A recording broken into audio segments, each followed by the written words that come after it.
Shalom Bapak Ibu dan saudara-saudari yang saya kasihi di dalam nama Tuhan Yesus Kristus. Selamat pagi bagi kita sekalian.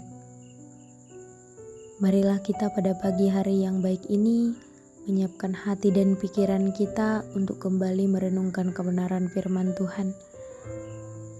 Kita mulai perenungan ini dengan kita berdoa.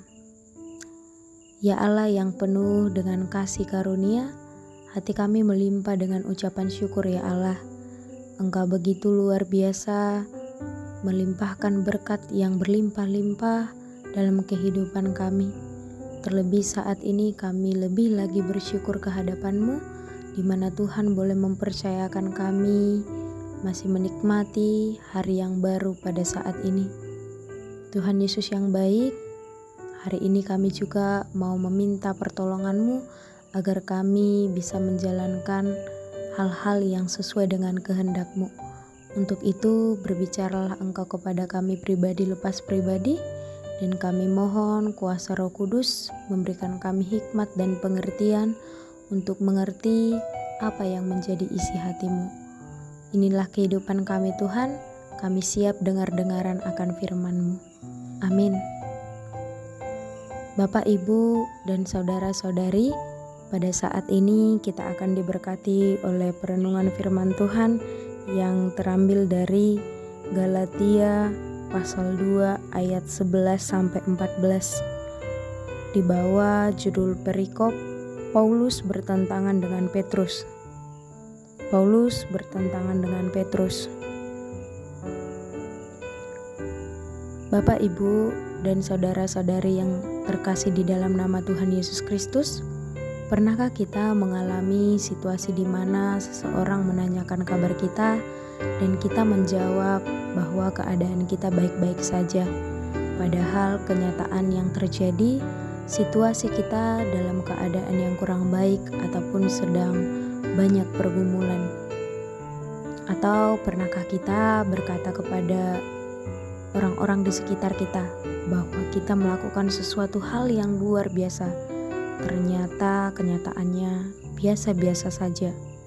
Atau bahkan seringkali kita juga terpaksa mengikuti ajakan orang-orang di sekitar kita agar kita tidak dicap sebagai orang yang kurang pergaulan.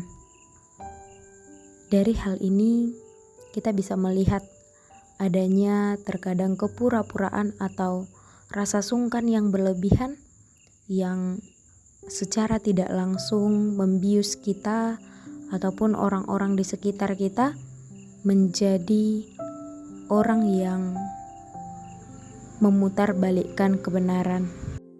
Secara sadar atau tidak sadar, terkadang sulit rasanya mengatakan keadaan yang sebenarnya tentang apa yang kita rasakan.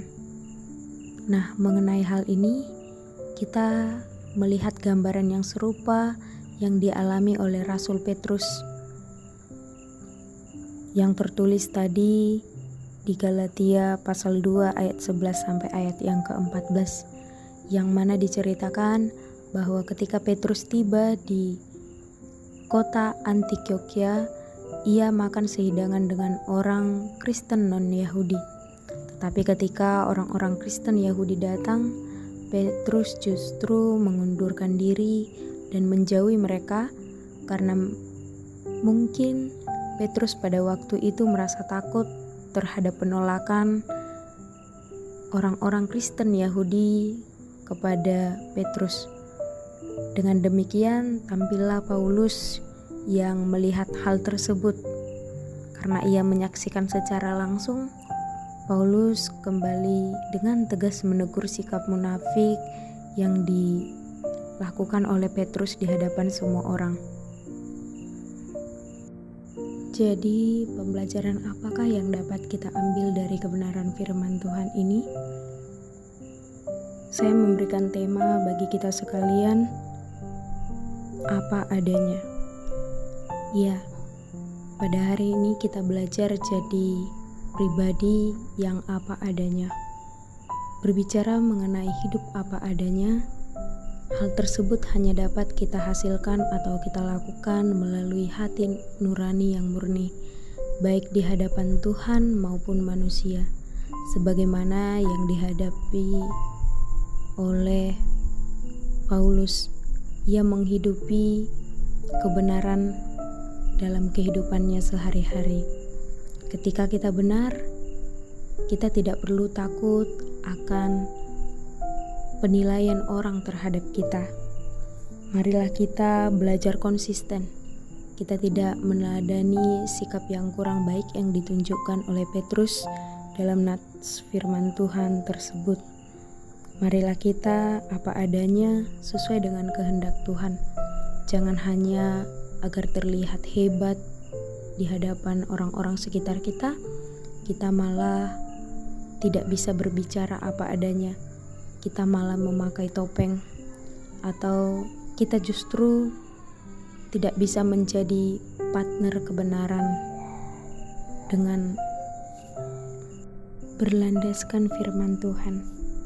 Marilah kita semakin hari semakin hidup untuk mengejar pujian ataupun perkenanan Tuhan, bukan sekedar pujian ataupun perkenanan manusia. Karena sesungguhnya yang memberikan kita upah sebenarnya ialah Tuhan, bukan manusia.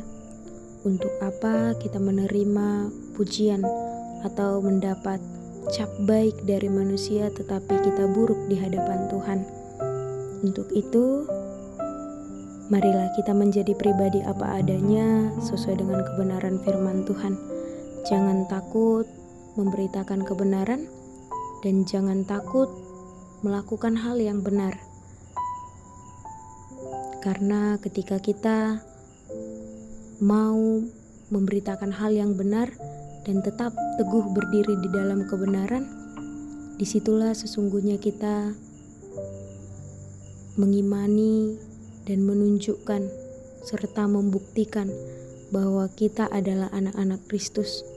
Jangan kita hanya mengaku sebagai pengikut Kristus, tetapi tingkah ataupun perilaku kita tidak sesuai dengan ajaran Kristus. Demikianlah kebenaran firman Tuhan. Perenungan kita pada pagi hari ini semoga menjadi berkat bagi kita sekalian. Marilah kita tutup perenungan ini dengan bersatu hati di dalam doa. Bapa, kami berterima kasih atas kebaikan-Mu. Engkau memperkenankan kami untuk kembali belajar tentang kebenaran firman-Mu. Biarlah kiranya lewat perenungan firman Tuhan pada pagi hari ini, kami semakin mengerti apa yang menjadi isi hati-Mu untuk kami lakukan dalam kehidupan kami.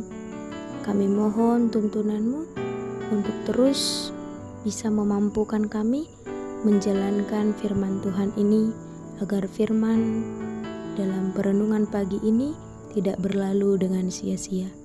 Dalam kehidupan kami Tuhan, amin.